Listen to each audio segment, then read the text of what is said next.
Астар бурматтуу Чалкан медиа каналынын көрөрмандары 5-сентябрга алынган өлкөбүздөгү акыркы сааттагы жаңылыктар менен сиздерди тааныштырабыз. Каналыбызга катталып, ой-пикирлериңиздер менен бөлүшүңүздөр.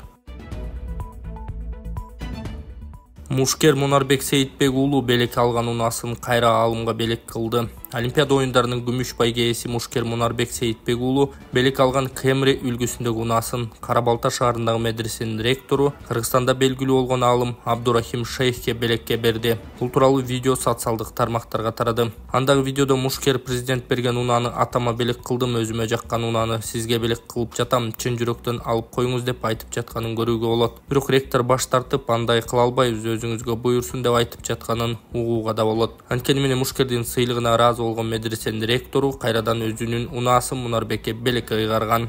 Сонун жаңылык, сиз билген жана иченген Умбем клиникасы эми сизге дагы да болсо жакыныраак болду. Анткени бизде жаңы филиал ачылды. Андыктан келип, өзүңүздүн жана жакындарыңыздын ден соолугуна кам көрүшүңүздү сунуштайбыз.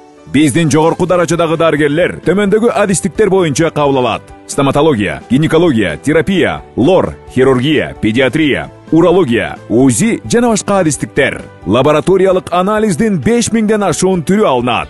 Жогорку даражадагы стерилизациялоо. Биздин дарек ВДНХ метросу, Кондратюка көчөсү 2. Телефон номерибиз 8925 103 22 55. Кабыл алууга алдын ала жазылып келүүңүздөрдү суранабыз. Умбем клиникасы. Сиздин ден соолугуңуз, биздин камкордук. Токмокто 920 миллион сомдук бала бакча мамлекетке кайтарылды. Улуттук коопсуздук боюнча мамлекеттик комитети тарабынан мыйзамсыз менчиктештирилген объекттерди мамлекетке кайтаруу иштеринин алкагында Токмок шаарындагы мурда мыйзамсыз менчиктештирилген базар баасы 920 миллион сомдук бала бакча мамлекеттин балансына кайтарылды. Мекеменин басма сөз кызматы кабарлагандай, 1996 жылы Токмок шаарындагы 2 кабаттуу бала бакча жалпы аянты 6900 жарым чарчы метрди түзгөн жер тилкеси менен жеке адамдарга мыйзамсыз менчиктештирилген. Азыркы учурда максатсыз пайдаланып жатканы аныкталган. УКМК тарабынан көрүлгөн чаралардын натыйжасында аталган комплекс Токмок шаардык мэриясынын муниципалитетинин балансына бала бакча катары пайдалануу үчүн өткөрүлүп берилди.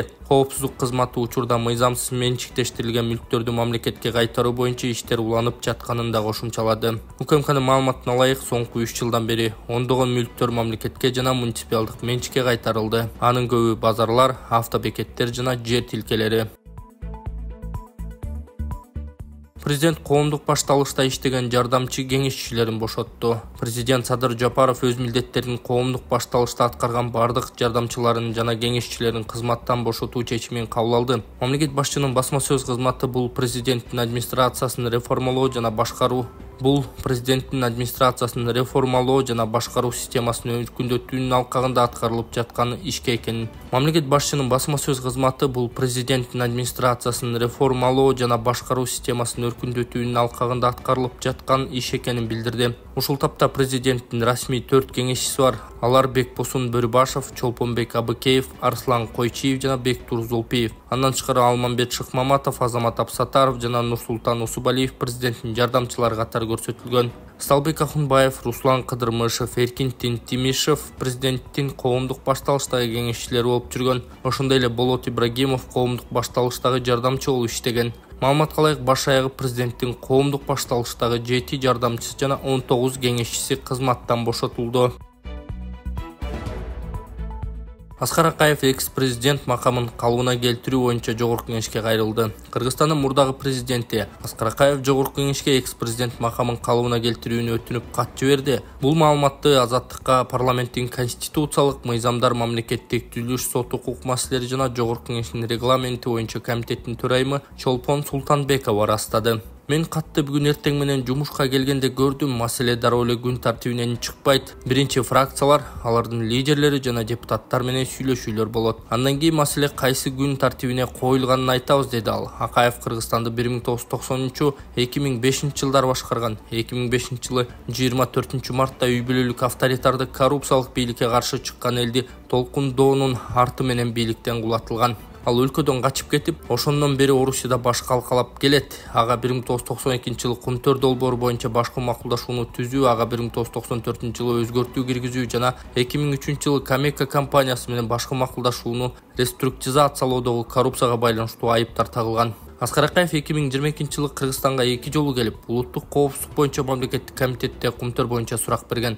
Башкы прокуратура кийин ага тагылган айыптардын баары мөөнөт өткөндүктөн кыскартылганын билдирген. 2023-жылы президент Садыр Жапаров мурдагы президент Аскар Акаевдин өлкөгө келип сурак бергени, анын көрсөтмөлөрү кумтөрдү Кыргызстанга алууда пайдалуу болгонун айткан. Кыргызстан эгемендик алган 1991-жылдан бери өлкөнү 5 президент башкарды. Экс-президент деген расмий макам алардын экөөндө гана Роза Отунбаева менен Сооронбай Жээнбековдо бар. Аскар Акаев менен Курманбек Бакиев экс макамынан 2010-жылдагы убактылуу өкмөттүн декреттери, Алмазбек Атамбаев Жогорку Кеңештин 2019-жылдын 27-июнундагы токтому менен ажыратылган.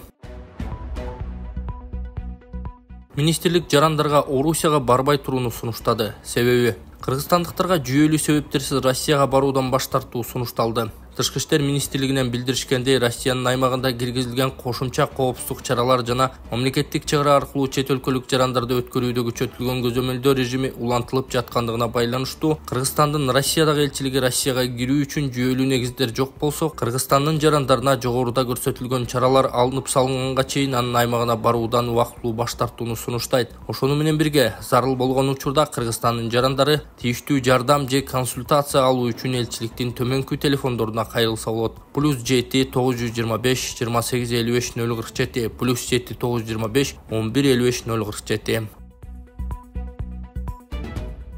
Şariatımızda en көп targıp kılıngan nerse sadaka bergile deydi. Ошол ölümdördün içinden jagımsız jaman ölümdön, kapilet ölümdön saktayt деген пайгамбар hadisi var. Demek daima sadaka verip жүрген adam jaman ahvalda ölbeyt. Ölümü жакшы абалда болот. Assalamu alaikum, урматтуу YouTube каналыбыздын көрүүчүлөрү. Мен Эл Үмүт фондунун жетекчиси Болотбек Айдаркулов. Ушул эжекебизге шашылыш келип отурган учурум. Бул эжебиздин абалы күндөн-күнгө оорлошуп, кыйналып жатат. Ушул эжебизге $10,000 жетпей турат. Ушул $10,000 Кудайым буйрса сиздердин аркаңыздар менен чогулуп кете турган болсо, эжебиз бутуна турат буйрса деген үмүттө турабыз, дарыланып иншалла. Ушул видеону болушунча таратып, ыхсан кылам десеңиздер, М-банк номер Курстанбек Б деп чыгат. Сбербанк блокировка болуп кеткенине байланыштуу мурдагысы.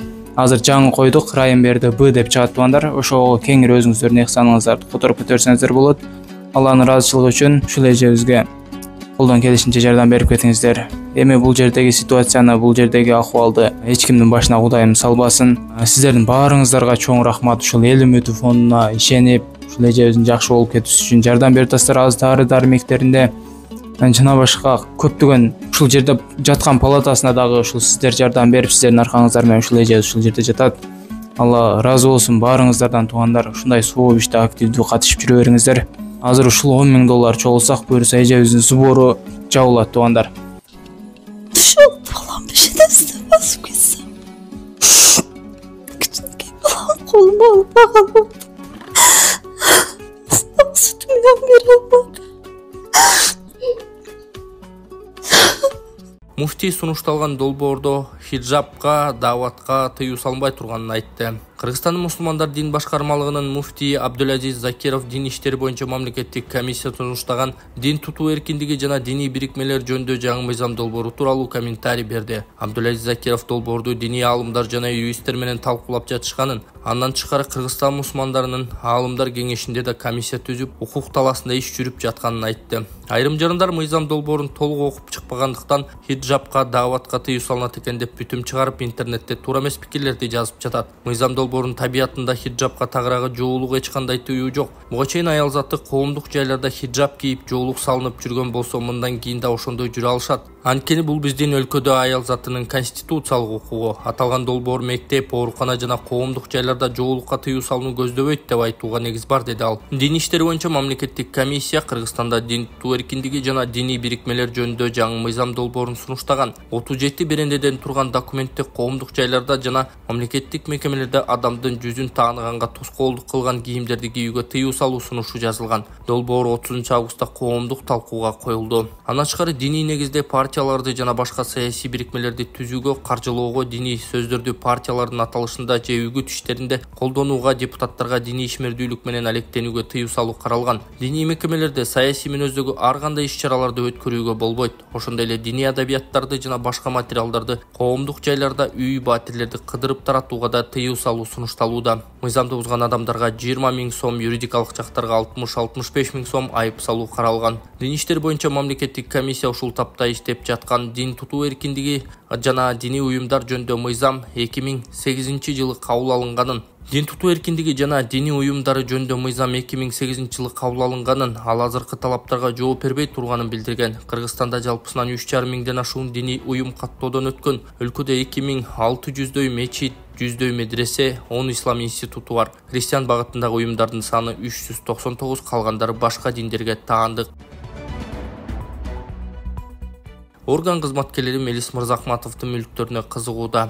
Кыргызстандагы ири байлардын арасында Мелис Мырзахматов дагы бар. Ал негизден Ош шаарынын мэри болуп турганда көтөрүлүп, миллионерге айланганын талаша албайсыңар да, туурабы? Бишкек менен Оштогу мүлктөрү арбын жашырып жапкандары андан көп. Орган кызматкерлеринин арасында Мелис Мырзахматовду камакка алуу, мыйзамсыз байыганын ашкерлөө ишараты башталгандай, түрмөгө түшкүчө эле кусабы жагандай, алдыртан ортого киши салуу менен түлкүдөй мант береби, баам сала туралы. Эртеби кечпи, чеңгелге илинери белгилүү эмеспи? Өлүмдөн башкасы эрте болгону жакшы дегендей, кайырмакка илүүнү кезеги тездегени дурус го, бюджетке акча түшсө деп жазган Арбакейжи сайты.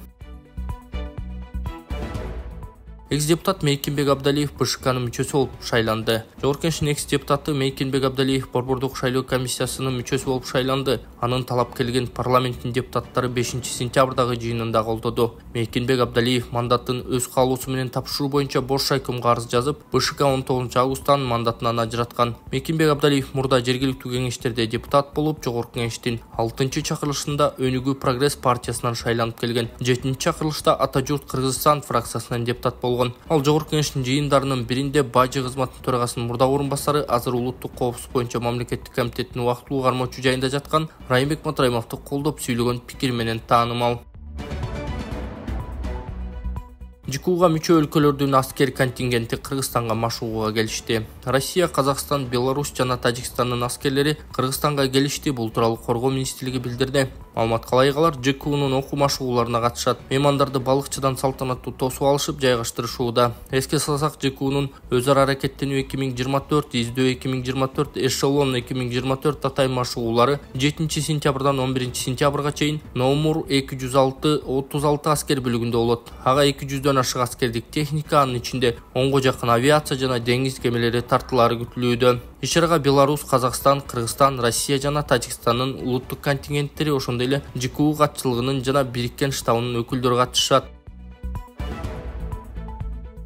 Бишкек башкы архитектура курулуш агенттигинин карамагына кайтарылды. Министрлер кабинети Бишкек башкы архитектура муниципалдык ишканасынын архитектура курулуш жана турак-жай коммуналдык чарба мамлекеттик агенттигинин карамагына кайтаруу жөнүндө чечим кабыл алды. Бул тууралуу өкмөттүн басма сөз кызматы билдирди. Бул чечим архитектура, курулуш жана турак-жай коммуналдык чарба чөйрөсүндөгү мамлекеттик саясатты ишке ашырууга бирдиктүү мамилени камсыз кылат. Ошондой эле бул чөйрөдө борбордук жана жергиликтүү бийлик органдарынын ортосундагы аракеттерди координациялоону жакшыртууга мүмкүндүк берет деп билдирет өкмөт. Буга чейин Бишкек башкы архитектурасы Бишкек мэриясынын карамагында болгон. Автобустар жетпей жатат. Депутат дагы 1 миллиард сомго автобустарды сатып алууну сунуштады. Парламенттин депутаты Дастан Бекешев келерки жылы республикалык бюджеттин эсебинен Бишкекке 1 миллиард сомго автобустарды сатып алууну сунуштады. Бул тууралуу ал 5 сентябрда парламенттин жыйынында билдирген. Ал Бишкек мэриясынын Ош шаарына 100 троллейбусту бергени туура эмес болгонун айтып өттү. Бирок шаардын кичи автобустарды алып салганыбыз туура болду. Ошентсе да Бишкекте коомдук унаалар жетпей жатат. 2023-жылы коомдук унааларды сатып алууга бюджетке 1 миллиард сом караштырып коелу. Жаңы конуштардан чалып автобус тигил же бул жакка каттабай жатканын айтып жатышат, деди депутат. Эскерте кетсек, буга чейин Бишкекке 100 миллион долларга 1000 автобус сатып алынган. Жаңыланган автобустардын 50-сү Жалал Абад шаарына берилген.